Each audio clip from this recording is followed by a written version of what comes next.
മറിയാസ് വേൾഡിലേക്ക് എല്ലാ കൂട്ടുകാർക്കും സ്വാഗതം. ഇന്നത്തെ വീഡിയോ എൻ്റെ 9ാമത്തെ നോമ്പിൻ്റെ വിശേഷങ്ങളാണ്. ഇതിൽ പെട്ടെന്ന് ഈസി ആയിട്ട് റെഡിയാക്കി എടുക്കാൻ പറ്റിയ ഒരു ബീഫ് കറിൻ്റെ റെസിപ്പിയും കൂടി ഉൾപ്പെടുത്തിയിട്ടുണ്ട്. അപ്പോൾ നിങ്ങൾ വീഡിയോ മുഴുവനായി തന്നെ കണ്ടു നോക്കുക. കൂടാതെ ഈ വീഡിയോ കണ്ടുകൊണ്ടിരിക്കുന്ന സമയത്ത് വീഡിയോ ഇഷ്ടപ്പെടുകയാണെങ്കിൽ മറക്കാതെ ആ ലൈക്ക് ബട്ടൺ ഒന്ന് ക്ലിക്ക് ചെയ്യുക. ചാനൽ ഒന്ന് സബ്സ്ക്രൈബ് ചെയ്ത് സപ്പോർട്ട് ചെയ്യുക. അപ്പോൾ ഞാൻ എൻ്റെ സംസ്കാരമൊക്കെ കഴിഞ്ഞിട്ട് വൈകുന്നേരം ഒരു 4:30 ആയപ്പോഴാണ് കേട്ടോ കിച്ചണിലേക്ക് വന്നിട്ടുണ്ടായിരുന്നത്. അപ്പോൾ ആദ്യം തന്നെ നമ്മൾ റെഡിയാക്കി എടുക്കുന്നത് ബീഫ് കറിയാണ്. അപ്പോൾ അതിനായിട്ട് ഞാൻ ഒരു 1/2 കിലോത്തോളം ബീഫ് എടുത്തിട്ടുണ്ട്. അതിലേക്ക് ഒരു കിഴങ്ങും ഒരു ഉള്ളിയും 2 ചെറിയ തക്കാളിയും കൂടി കട്ട് ചെയ്തത് ഇട്ട് കൊടുക്കുക. പിന്നെ അതിലേക്ക് 1/2 ടീസ്പൂൺ മഞ്ഞൾപ്പൊടി, ഒരു 1.5 ടീസ്പൂൺ മുളക് പൊടി, ഒരു 2 ടീസ്പൂണോളം മല്ലിപ്പൊടിയും ആവശ്യത്തിന് ഉപ്പും കൂടി ചേർത്തിട്ട് അതുപോലെ ഒന്ന് കുഴച്ചെടുക്കുക. എന്നിട്ട് അതിലേക്ക് കുറച്ച് വെള്ളം ഒഴിച്ചു കൊടുത്താൽ മതി കേട്ടോ, കൂടുതലൊന്നും വേണ്ട. അതിൽ ഒന്ന് തിളച്ച് കഴിയുമ്പോൾ തന്നെ ഇതിൽ വെള്ളം ഇറങ്ങും, അതുകൊണ്ട് തന്നെ കുറച്ച് ഒഴിച്ചു കൊടുത്താൽ മതി. എന്നിട്ട് ഇതൊന്ന് മൂടി വെച്ചിട്ട് ഒരു 3-4 വിസിൽ വരുന്നത് വരെ ഒന്ന് വേവിച്ചെടുക്കാം. അപ്പോൾ ഞാൻ ബീഫ് അടുപ്പിൽ വെച്ചുകൊടുത്തിട്ടുണ്ട്. ഇനി അതൊന്ന് വെന്ത് വരുമ്പോഴേക്കും നമുക്ക് ജ്യൂസ് റെഡിയാക്കി എടുക്കാം. അപ്പോൾ അതിനായിട്ട് ഞാനിതാ ഷമാമാണ് എടുത്തിട്ടുള്ളത്. അതൊന്ന് തൊലിയൊക്കെ ഒന്ന് കളഞ്ഞൊന്ന് കട്ട് ചെയ്തെടുക്കാം.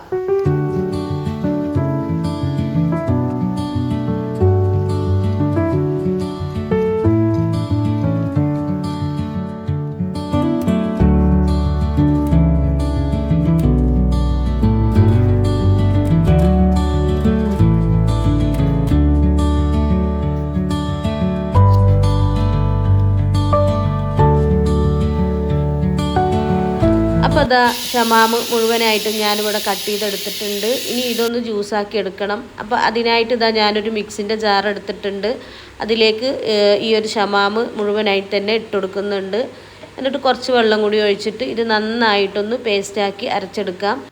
ഇനിയിപ്പോൾ അത് നല്ലോണം ഒന്ന് അടിച്ചെടുത്തതിന് ശേഷം ഇതിലേക്ക് നല്ലോണം തണുപ്പിച്ച പാലും കൂടി ഒഴിച്ചെടുത്തത് വീണ്ടും ഒന്നും കൂടി അടിച്ച് എടുക്കണം. അപ്പോൾ നമ്മളെ അടിപൊളി ഷമാമ് ജ്യൂസ് ഇവിടെ റെഡി ആയിട്ടുണ്ട്. ഇനി ഇതുപോലത്തെ ഒരു ജാറിലേക്ക് ഒഴിച്ചു കൊടുക്കാം. എന്നിട്ട് ഇത് വീണ്ടും ഒന്ന് ഫ്രിഡ്ജിൽ വെച്ചിട്ടൊന്ന് തണുപ്പിച്ചെടുക്കണമെങ്കിൽ നമ്മളെ ജ്യൂസ് നല്ല ടേസ്റ്റ് ഉണ്ടാവുള്ളൂ. അങ്ങനെ ജ്യൂസ് പരിപാടിയൊക്കെ കഴിഞ്ഞ് അത് ഒന്ന് തണുക്കാനായിട്ട് ഫ്രിഡ്ജിൽ വെച്ചെടുത്തിട്ടുണ്ട്. അപ്പോഴേക്കും നമ്മുടെ ബീഫും ഇവിടെ റെഡിയായി വന്നിട്ടുണ്ട്. ഒരു 4 വിസിൽ ആയപ്പോൾ തന്നെ ഞാൻ തീ ഓഫാക്കി കൊടുത്തിട്ടുണ്ട് കേട്ടോ. അപ്പോൾ ഇത് തേങ്ങ അരച്ച ബീഫ് കറി ആയതുകൊണ്ട് തന്നെ ഇനി ഇതിലേക്ക് കുറച്ച് തേങ്ങ അരച്ചു പാരാനുണ്ട്. അപ്പോൾ ഇതിൻ്റെ ഒരു ആവിയൊക്കെ പോയി ഒന്ന് തണുത്ത് വരുമ്പോഴേക്കും നമുക്ക് അടുത്ത പരിപാടി നോക്കാം. അപ്പോൾ ഇന്ന് നോമ്പുറക്കാനായിട്ട് ഉണ്ടാക്കുന്ന സ്നാക്സ് സമൂസയാണ്. അതിൻ്റെ ഒപ്പം തന്നെ ലോഡർ ഫ്രൈസ് ഉണ്ടാക്കുന്നുണ്ട്. മോള് കുറേ ദിവസമായി ഉണ്ടാക്കണമെന്ന് പറയാൻ തുടങ്ങിയിട്ട്. അപ്പോൾ അതും ഉണ്ടാക്കാമെന്ന് വിചാരിച്ചു. അപ്പോൾ അതൊന്ന് റെഡിയാക്കി എടുക്കാനായിട്ട് ഞാൻ കുറച്ച് ഫ്രഞ്ച് ഫ്രൈസ് ഒന്ന് വറുത്തെടുക്കുന്നുണ്ട്. അതിൻ്റെ ഒപ്പം തന്നെ ഞാൻ നെഗഡ്സ് വെച്ചിട്ടാണ് കേട്ടോ ഈ ഒരു ലോഡർ ഫ്രൈസ് റെഡിയാക്കി എടുക്കുന്നത്. അപ്പോൾ ഈ നെഗഡ്സും കൂടി എണ്ണയിലിട്ട് ഒന്ന് വറുത്തെടുക്കുന്നുണ്ട്. ഈ ഒരു നഗറ്റ്സ് വെച്ചിട്ടേ ലോഡർ ഫ്രൈസ് ഉണ്ടാക്കി കഴിച്ചാൽ അടിപൊളി ടേസ്റ്റാണ് കേട്ടോ. ഞാൻ ഫസ്റ്റ് ടൈമാണ് ഉണ്ടാക്കുന്നത്, എനിക്കറിയില്ലായിരുന്നു. പക്ഷെ ഞാൻ വെറുതെ ഒന്ന് പരീക്ഷിച്ച് നോക്കിയതാണ്. പക്ഷേ നല്ല ടേസ്റ്റാണ്, അടിപൊളി ടേസ്റ്റ് ചെയ്യുന്നു. അപ്പോൾ എല്ലാവരും ഒന്ന് ഉണ്ടാക്കി നോക്കുക. നഗറ്റ്സ് വാങ്ങിക്കണോലൊക്കെ ഒന്ന് ഇതേപോലെ ഒന്ന് ഉണ്ടാക്കി നോക്കുക, നല്ല ടേസ്റ്റാണ്. അപ്പോൾ ഈ ഒരു ലോഡർ ഫ്രൈസ് റെഡിയാക്കി എടുക്കാനായിട്ട് ഒരു പണിയില്ല കേട്ടോ. കുറച്ച് വൈറ്റ് സോസും കുറച്ച് ചീസും ഉണ്ടായാൽ മതി. നമുക്ക് നല്ല അടിപൊളി ലോഡർ ഫ്രൈസ് റെഡിയാക്കി എടുക്കാനായിട്ട് പറ്റും. അപ്പോൾ നഗറ്റ്സ് റെഡിയായി വന്നിട്ടുണ്ട്. ഇനി ഇതൊന്ന് ഈ എണ്ണയിൽ നിന്നൊന്ന് കോരി മാറ്റി കൊടുക്കാം. അപ്പോൾ ഞാനിത് മുഴുവനായി തന്നെ ചട്ടിയിൽ നിന്ന് കോരി മാറ്റിയിട്ടുണ്ട്. ഇനി ഇതൊന്ന് ചൂടാറി വരണം. അതൊന്ന് ചൂടാറി വരുമ്പോഴേക്കും നമുക്ക് വൈറ്റ് സോസ് റെഡിയാക്കി എടുക്കാം. അപ്പോൾ അതിനായിട്ട് ഞാനൊരു പാന് വെച്ചെടുത്തിട്ടുണ്ട്. ഇനി തീ ഒന്ന് കുറച്ച് ഏറ്റവും ലോ ഫ്ലെയിമിൽ വെച്ച ശേഷം ഇതിലേക്ക് 50 ഗ്രാം ബട്ടർ ഇട്ടുകൊടുക്കാം.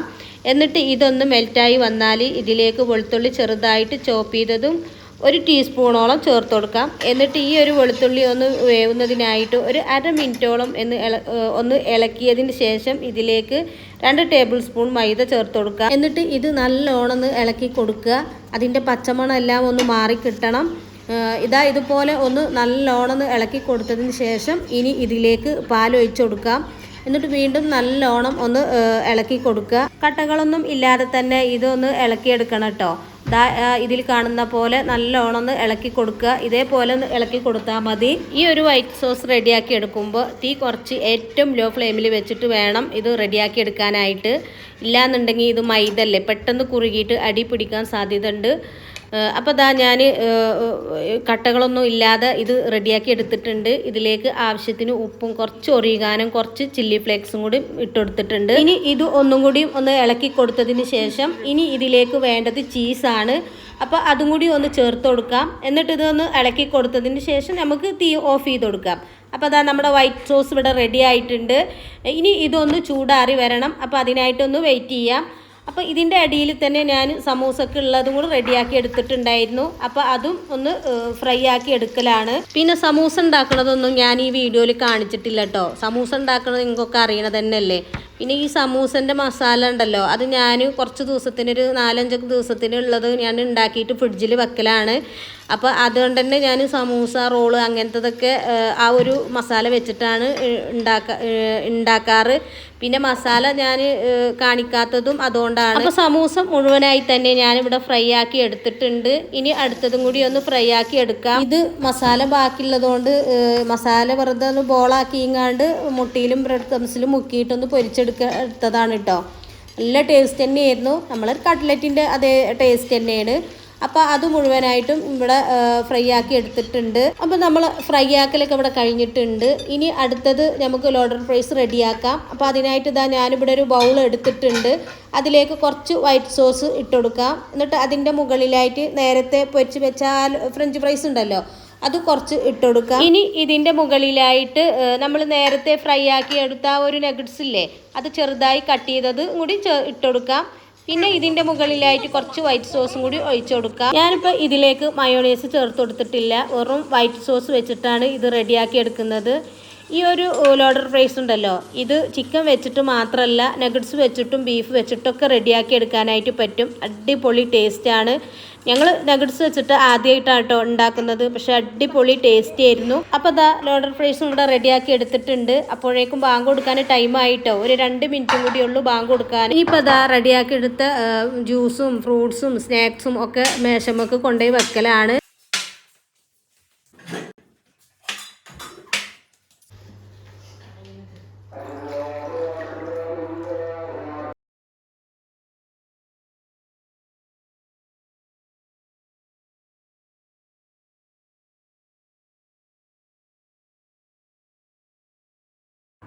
അങ്ങനെ നോമ്പൊക്കെ തുറന്ന് നിസ്കാരവും ഓത്തൊക്കെ കഴിഞ്ഞിട്ട് വീണ്ടും ഞാൻ കിച്ചണിലേക്ക് വന്നിട്ടുണ്ടായിരുന്നു.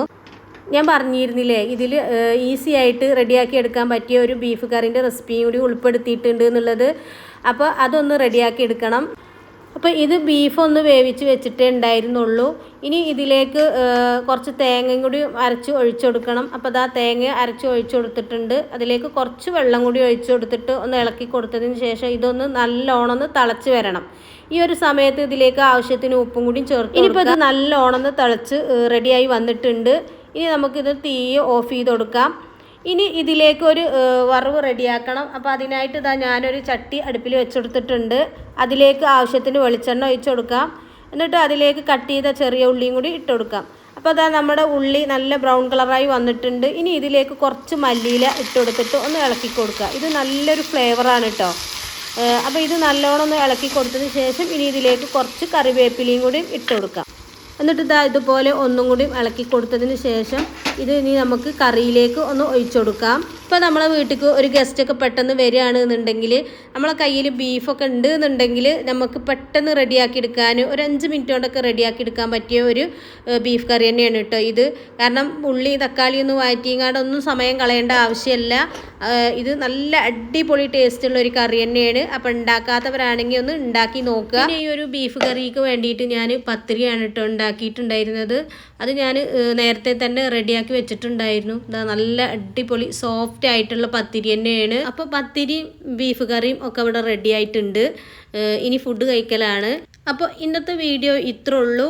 വീഡിയോ മുഴുവനായി തന്നെ കണ്ടു നോക്കുക. വീഡിയോ കണ്ടുകൊണ്ടിരിക്കുമ്പോൾ ആ ലൈക്ക് ബട്ടൺ ഒന്ന് പ്രസ് ചെയ്യുക, സബ്സ്ക്രൈബ് ചെയ്ത് ഷെയർ ചെയ്ത് സപ്പോർട്ട് ചെയ്യുക. അപ്പോൾ മറ്റൊരു വീഡിയോ ആയിട്ട് വരുന്നത് വരേക്കും എല്ലാ കൂട്ടുകാർക്കും അസ്സലാമു അലൈക്കും.